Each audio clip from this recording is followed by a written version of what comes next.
कहानी की शुरुआत सोल, साउथ कोरिया से होती है, जहां इनचोंग नाम का एक आदमी अपने पार्टनर के साथ एक रिस्ट्रिक्टेड साइट पर पहुंचता है ताकि एक पुराने अमेरिकन बॉम्ब को डिफ्यूज किया जा सके। कई साल पहले यूनाइटेड स्टेट्स और साउथ कोरिया के बीच जंग हुई थी और आज भी उस जंग में इस्तेमाल किए गए हथियारों की तलाश जारी है।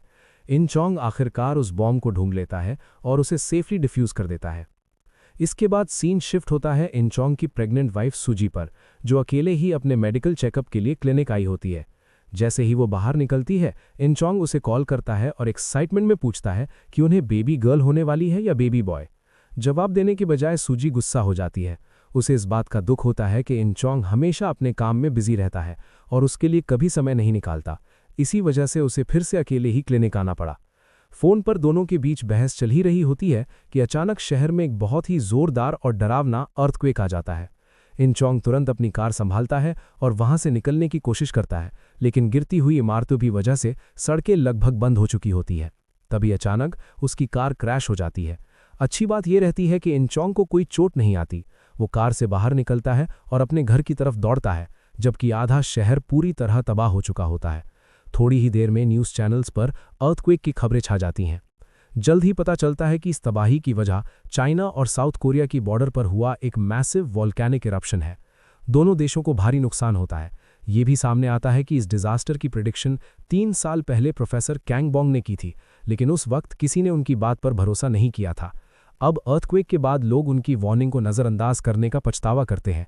निराश और परेशान होकर प्रोफेसर साउथ कोरिया छोड़ने का फैसला करता है, लेकिन जैसे ही वो जाने वाला होता है, प्रेसिडेंट का सेक्रेटरी वहां पहुंचता है और उसे जबरदस्ती एक अर्जेंट मीटिंग में ले जाता है। जब प्रोफेसर मीटिंग रूम में जाता है तो वहां कई हाई रैंकिंग ऑफिशियल्स पहले से मौजूद होते हैं, जिनमें साउथ कोरिया और चाइना के प्रेसिडेंट्स भी शामिल होते हैं। वे प्रोफेसर से आने वाले अर्थक्वेक्स के बारे में पूछते हैं। प्रोफेसर बताता है कि बहुत जल्द 3 और अर्थक्वेक्स आने वाले हैं और उन्हें रोकने का सिर्फ एक ही तरीका है, वॉल्केनो के नीचे एक न्यूक्लियर बॉम्ब ब्लास्ट करना होगा, जिससे गहरा क्रेटर बन जाएगा। जैसे ही लावा उस क्रेटर में जाएगा, अर्थक्वेक्स रुक जाएंगे। प्रॉब्लम यह होती है कि न चाइना और ना ही साउथ कोरिया के पास न्यूक्लियर वेपन्स है। तब प्रोफेसर बताता है कि American nuclear warheads north Korea में यूएस एम्बेसी के पास स्टोर किए गए हैं। वो सुझाव देता है कि नॉर्थ कोरिया के साथ सीक्रेटली कोऑर्डिनेट करके अमेरिका को बिना बताए उन वेपन्स का इस्तेमाल किया जाए ताकि लाखों लोगों की जान बचाई जा सके। लेकिन दोनों देशों को डर होता है कि अगर यूनाइटेड स्टेट्स को इस मिशन के बारे में पता चल गया तो जंग छिड़ सकती है। फिर भी कोई दूसरा ऑप्शन ना होने की वजह से साउथ कोरियन प्रेसिडेंट प्रोफेसर के साथ मिलकर एक कोवर्ट मिशन प्लान करता है और इनचोंग को भी इस मिशन का हिस्सा चुना जाता है। जब इनचोंग ये बात सुजी को बताता है तो वो बहुत ज़्यादा घबरा जाती है और इमोशनल हो जाती है, क्योंकि उसे पता होता है कि इनचोंग की जान को खतरा हो सकता है।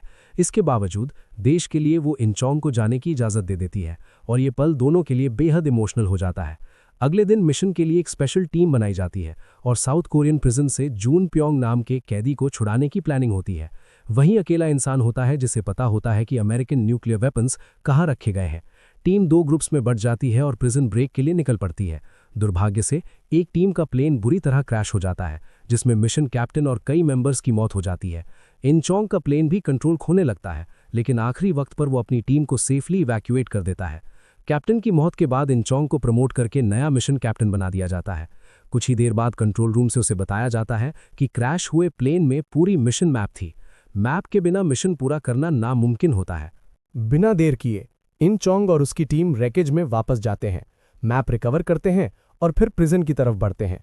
जब वे वहां पहुंचते हैं तो ये देखकर चौंक जाते हैं कि प्रिजन के आसपास एक भी गार्ड मौजूद नहीं होता।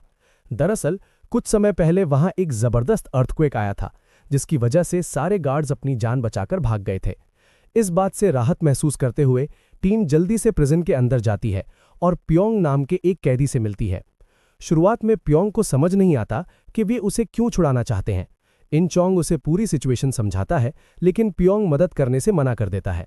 जैसे ही इनचोंग उसे साउथ कोरियन सिटीजनशिप ऑफर करता है, प्योंग तुरंत मान जाता है। इसी दौरान प्योंग चुपके से इनचोंग का वॉलेट चुरा लेता है। वॉलेट के अंदर उसे अल्ट्रासाउंड फोटो और मिशन मैप मिलती है। मैप याद करने के बाद वो उसे निकाल लेता है ताकि टीम को मजबूरी में उसी पर डिपेंड रहना पड़े। फिर वो इनचोंग को सब बता देता है और वॉलेट वापस कर देता है। मैप के बिना टीम के पास प्योंग की बात मानने के अलावा कोई रास्ता नहीं बचता, क्योंकि अब वही अकेला होता है जिसे रास्ता पता होता है। अचानक प्योंग भागकर अपने घर की तरफ चला जाता है, जहां उसकी पत्नी रहती होती है। पता चलता है कि उसकी पत्नी ने अपने बॉयफ्रेंड के साथ मिलकर उसे मर्डर के केस में फंसाया था और जेल भिजवा दिया था। प्योंग हिसाब चुकता करने वहां जाता है, लेकिन घर पहुंचने पर उसे अपनी बेटी कहीं नहीं मिलती।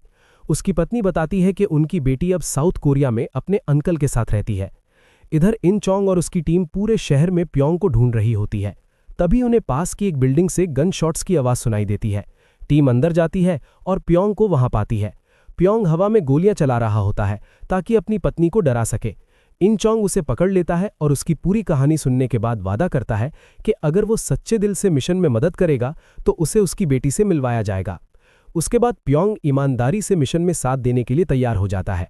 वो टीम को उस जगह ले जाता है जहां अमेरिकन न्यूक्लियर बॉम्ब्स रखे होते हैं, लेकिन वो इलाका हैवीली गार्डेड होता है। जैसे ही सोल्जर्स इन चोंग की टीम को देखते हैं, फायरिंग शुरू हो जाती है और जबरदस्त गन फाइट छिड़ जाती है। आखिरकार इन चोंग की टीम जीत जाती है और सीक्रेट चेंबर तक पहुंच जाती है, जहां वॉरहेड्स रखे होते हैं। वे वॉरहेड्स को स्पेशली डिजाइंड बॉम्ब में फिट करना शुरू कर देते हैं। इस दौरान प्योंग को अलग बंद कर दिया जाता है ताकि वो कोई गड़बड़ ना कर सके। अर्थक्वेक आने में अब सिर्फ 49 घंटे बचे होते हैं। प्योंग भागने की कोशिश करता है, लेकिन उसे वापस पकड़ लिया जाता है। तभी खुलासा होता है कि प्योंग असल में चाइनीज माफिया के लिए काम करता है। माफिया वॉरहेड्स चाहता होता है और उन्हें एक्टिवेट करने के लिए इन चोंग की जरूरत होती है। इसी मकसद से प्योंग टीम की जान बचाता है और उन्हें फैसिलिटी से बाहर निकलने में मदद करता है। उसी वक्त सूजी एक ब्रिज पार कर रही होती है जब अचानक जबरदस्त वोल्केनिक इरप्शन होता है। ब्रिज टूट जाता है और नदी में एक भयानक सुनामी आ जाती है, जिसमें कई लोगों की जान चली जाती है। सूजी पानी के बहाव में बह जाती है, लेकिन हिम्मत दिखाते हुए किसी तरह शोर तक पहुंच जाती है। इधर प्रोफेसर को शॉकिंग जानकारी मिलती है कि अगला इरप्शन 2 दिन बाद नहीं बल्कि सिर्फ 22 घंटे में होगा। इससे भी बड़ी बात यह होती है कि जिस माइन में बॉम्ब ब्लास्ट होना था वो गलत है। बॉम्ब किसी दूसरी माइन में डेटोनेट करना होगा। इससे पहले कि प्रोफेसर ये जानकारी टीम तक पहुंचा सके, सारी कम्युनिकेशन लाइंस कट जाती हैं। टीम आगे बढ़ी रही होती है कि अचानक सोल्जर्स सामने आ जाते हैं और फायरिंग शुरू हो जाती है। इन चोंग को एक गैस लीक करता ट्रक दिखता है। वो उस पर गोली चलाता है, जिससे जबरदस्त एक्सप्लोजन होता है। भागते वक्त इन चोंग प्योंग के साथ एक कार में कूदता है, लेकिन प्योंग उसे बेहोश कर देता है, वॉरहेड्स चुरा लेता है और बाकी टीम को छोड़कर भाग जाता है। इधर यूनाइटेड स्टेट्स को ऑपरेशन की खबर मिल जाती है। अमेरिकन ऑफिशियल्स तुरंत मिशन बंद करने का आदेश देते हैं। साउथ कोरियन प्रेसिडेंट पर जबरदस्त दबाव बनता है। वो ऑफिशियली मिशन कैंसिल कर देता है और अपने पद से इस्तीफा दे देता है। इन चोंग की टीम को ढूंढने के ऑर्डर्स जारी होते हैं ताकि उन्हें बताया जा सके कि मिशन खत्म हो चुका है। साथ ही अमेरिका साउथ कोरिया पर दबाव डालता है कि सारे न्यूक्लियर वॉरहेड्स वापस किए जाएं। इन सब बातों से अनजान प्योंग अपने चाइनीज माफिया बॉस को कॉल करता है और वॉरहेड्स के बारे में बताता है। वो उसी शहर में मिलने का प्लान करता है जहां उसकी बेटी रहती है। कुछ समय बाद इन चोंग होश में आता है और हथकड़ियों से खुद को आज़ाद कर लेता है। प्योंग की गद्दारी से गुस्से में आकर वो उससे लड़ पड़ता है। कार का कंट्रोल छूट जाता है और वो क्रैश हो जाती है, लेकिन दोनों बच जाते हैं। मजबूरी में दोनों पैदल ही आगे बढ़ते हैं। रात होने पर वे एक अबैंडन्ड सुपरमार्केट में शरण लेते हैं, जहां उन्हें खाने का सामान मिल जाता है।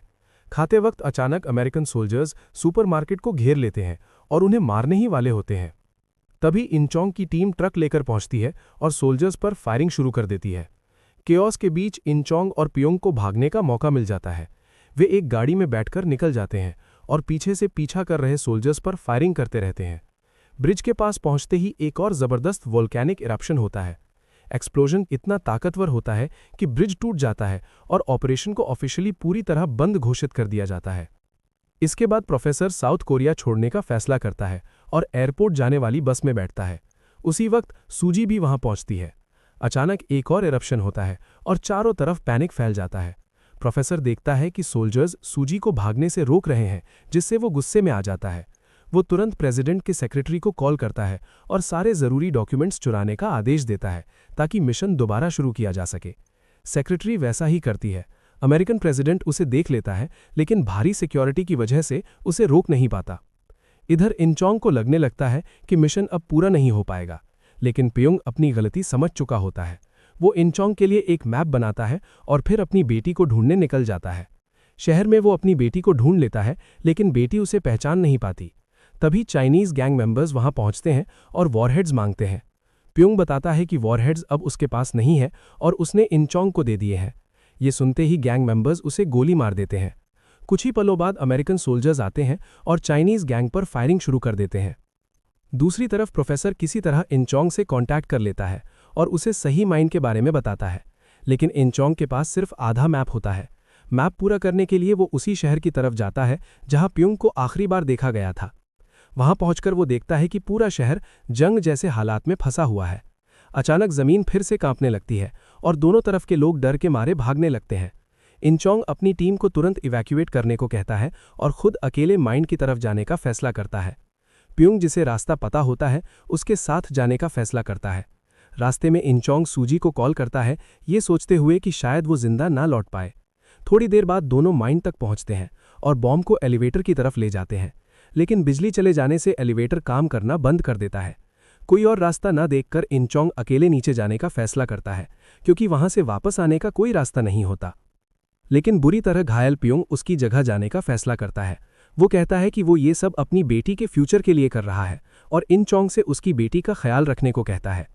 इतना कहकर प्युंग नीचे जाता है, बॉम्ब डेटोनेट करता है और अपनी जान कुर्बान करके मिशन पूरा कर देता है। इंचोंग किसी तरह सेफ डिस्टेंस तक पहुंच जाता है। तेज अर्थक्वेक शॉक्स के बीच सूजी एक बच्चे को जन्म देती है। आखिरी सीन में इंचोंग अपने परिवार के साथ दिखाई देता है और उसके साथ प्युंग की बेटी भी होती है। इसी के साथ ये फिल्म खत्म हो जाती है।